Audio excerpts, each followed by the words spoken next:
Hello students, this is Sonamit lecturer from Fateh Public School. Today we are going to discuss the second poem from your book First Flight. And the title of the poem is Fire and Ice, written by Robert Frost. I have already explained to you about the poet in the last poem, that he is an American poet and he always depicts the realistic of life in his poem, and he is also a lover of nature. And even in this poem, you will find the two components that has been used, fire and ice. This is basing on nature. So as we go along, let me explain to you about what does this two symbols mean. Fire, it symbolizes desire or wants or excessive passions or whatever. And ice, it symbolizes hatred. Hatred, cold-heartedness or indifference, insensitivity, and these are the things that is under this ice or symbolizing ice. So these two components that is used in this poem, it depicts that if the human emotions, especially the negative emotions, desire and hatred, it's not under control, or if it becomes too extreme, it can become very destructive in our life. So as we go along with the poem, you'll understand how these two destructive emotions in our life ends our life, or as the poem said, how it would end the world. So let's see. In the first line or the first stanza, you'll find, some say the world will end in fire, some say in ice. From what I have tested of desire, I hold with those who favor fire. So here the poet is telling not about himself, but he is giving the opinion of the people. How the people have their outlook, like how the world would end. So some are saying that the world will end in fire.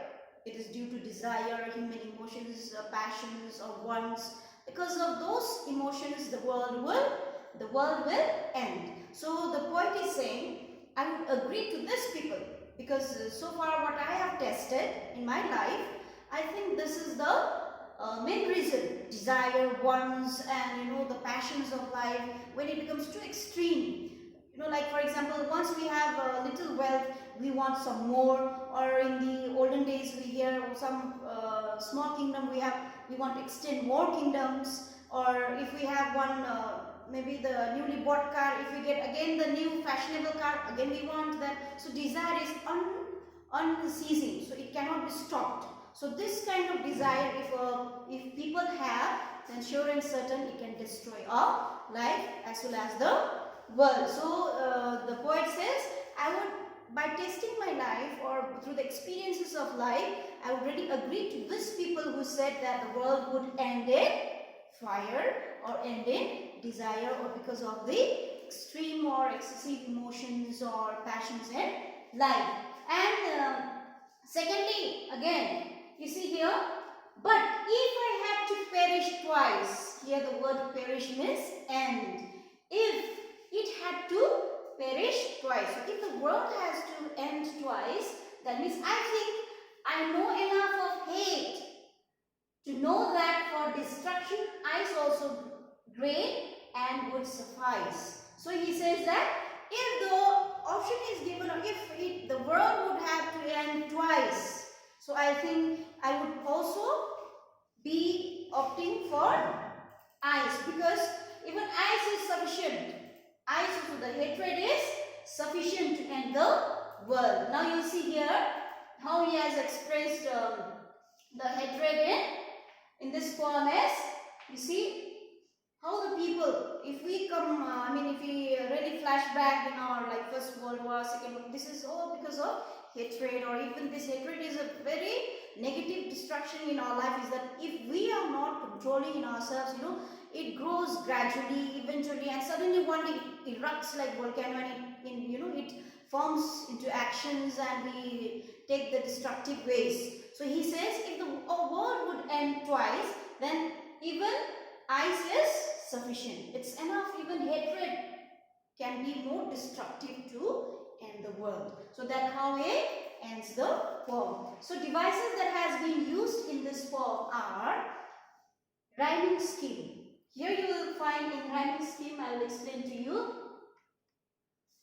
You see here, fire, desire, fire. A. Then here you see ice, twice, then ice and suffice. These are all ending in ice. So this is B. And you see here again, hate and great, C. So the device or rhyming scheme that has been used in this form is A, B, C and B, C, B. And another device that is used is anaphora. Anaphora is the repetition of words at the start of two or more consecutive lines. For example, you see here, some say. So it is in the first line also it is used. Some say the world will end in ice, and another line also it is used. Some say the world will end in fire. So some say. So these two consecutive lines, the words are used is some say. So it is anaphora. And then next we have is enjambment. Enjambment is more than two sentences without punctuation. So more than two sentences that has been used without any punctuation. You see here, for example, in this last fourth line, to say that of destruction, ice is also great and would suffice. So in these three lines there are no punctuations. So have you seen anywhere? Can you see anywhere punctuation? Only at the end. So in this, it is known as enjambment. So another device that has been used is alliteration. Alliteration is repetitive use of consonant sound.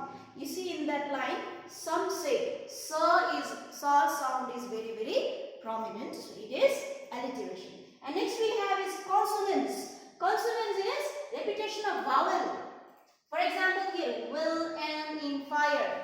E vowel. You see I is very prominent. So it is consonant. Even if you see a fourth line, you will find O sound is very prominent, and as well as in sixth line, O sound is very prominent. Alright. So there you will find the device known as assonance. And lastly, we find is the consonants. The consonants is consonant sound not at the starting words. As I have already said, consonant sound at the starting words are known as alliteration, whereas in the middle or at the end it is known as consonants. So for example, with those, the sound is prominent. I will show you here. With those, the sound is prominent. So it is consonant. So this is how consonants. So this is how the poem ends, is formed. So as a whole, what the poet wants to relate to us or communicate to us is that everyone, these are the questions